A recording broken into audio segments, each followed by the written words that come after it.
Hey, what's up guys? The gameplay I have for you today is a 30-1 TDM.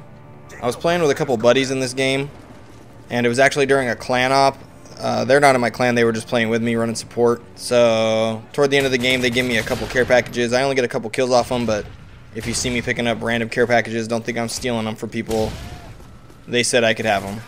But anyway, on my last video, I told you guys about how we had this big power surge in town, and it fried my TV. Well, the next day, yesterday, the whole town lost power for a long time. Now, I don't live in a big city, but I don't live in like some little farm town where it's only 13 houses. Town's about 50 to 60,000 people, so pretty good size for a whole town to be out of power. And I'm talking the whole city, all the banks, all the restaurants, downtown, like the major like Target, Walmart areas, and then all the way on the other side of the town to my residential. So, entire town power outage. A few things came about from that, and I noticed how people react differently to the situation. There's definitely different stages in your response to being out of power. At this point in society, I know we're all completely dependent on it. Just for basic things, refrigeration, air conditioning, all that, I understand. But the first stage you get is like inconvenience, or you're like, this sucks. You don't have Wi-Fi, you can't get on Xbox, you can't get on the computer, no TV. So you're like, alright, I can find something to do or whatever.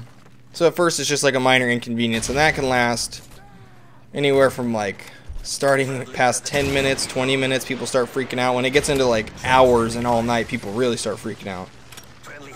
So after you get after the initial stage of it just sucking, then the things you need to do in your daily life start being affected. Like you can't open your fridge because you don't want all your food to spoil by letting out the cold air. You can't cook because your stove's electric, or even if you have a gas stove like I do, I can't light it because the little igniter is electric. So then you're like, oh, we'll just go out to eat, wait till the power comes back on, but the whole town's out. There were no restaurants, no supermarkets, everything was closed. So you kind of just make do with what's in your pantry, and you try to eat dinner or chill out, read a book. Where I'm at in California, it gets pretty hot. Like yesterday it was 100 degrees and no AC. So just after a few minutes of that, it starts becoming a concern. So anyway, you're like, this sucks, there's nothing to do, how am I going to eat dinner? It's hot. At least the water still runs. I'm glad they figured out a way to give us water without needing electricity, because not being able to flush the toilet or take a shower would have been bad. So I'd say this stage of it affecting your day-to-day life, that can, let's say we can tolerate it up to an hour. Anything after an hour, and people started really freaking out. Now in my case, I'm on AT&T, and our cell tower was out without power, so even though my phone was charged and my phone worked, I couldn't send texts or receive texts, and I couldn't make any phone calls.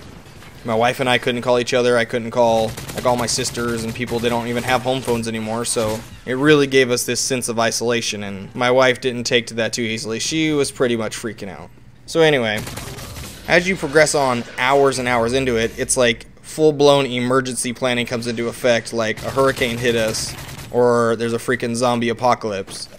We were like trying to take all our showers, get everything ready, gonna drive to the next town and try to visit friends we know there or get a hotel room. So everybody with families, they're doing that kind of stuff, just figuring out, can we eat dinner, can we find a place for the kids or the family for the night. But just being on Facebook after, I realized how many like of the younger people were really talking about zombie apocalypse. I know it's like a little cult phenomenon going on right now, but I really think some of these guys are thinking something worse than just a power outage was going on. Now I saw it. It looked like there's this huge section of electrical in town, and it looked like it was on fire. So I don't know if someone blew it up or it was just all hot, but it was definitely on fire. They had cops blocking off the area. So I mean, it looks sketchy, but they can't just have an electrical fire going on and let the public walk up to it. But then I see people on Facebook later talking about how they saw Navy jets flying low overhead and unmarked police cars. And I'm just like, this is ridiculous.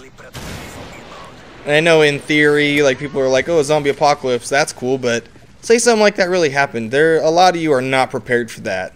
I know it looked cool in Zombieland, but you're not driving around right now with a shotgun in your back seat. I definitely haven't done any cardio to be prepared to outrun a zombie. It just made me laugh. Like, I know it's fun to talk about or whatever, but you get 2, 3, 4 hours of no power in 100-degree heat, and people really started freaking out. I understand the normal concern, like, okay, my parents are older, my grandparents, they don't have power and they're not doing well with no AC. Those are logical concerns. But when Burger King not being open screws up your whole night, or you're afraid that there's some kind of crazy military experiment gone wrong, or some kind of mass phenomenon the government's not telling us about just because our town doesn't have power, just made me laugh. Alright, well that about does it for me, guys. Hope you enjoyed the gameplay and the story. Make sure you guys start stockpiling weapons and water and food like it's Y2K all over again. Gotta make sure you're prepared for when the power goes out or when zombies come knocking on your door. Also, in my last video, I talked about this community channel called Flex Gaming. They picked me up as a director, so that's been awesome. They got a guy over there that's another director that's actually a part of Outage, and he's got a pretty big channel. So it's very cool for them to pick me up, and I can start posting videos on there weekly. So definitely check them out. Thanks again for watching, guys. If you're new to the channel, please subscribe. And if you like the video, please give it a thumbs up. Otherwise, watch out for zombies, be safe, and I'll catch you on the next video. See ya.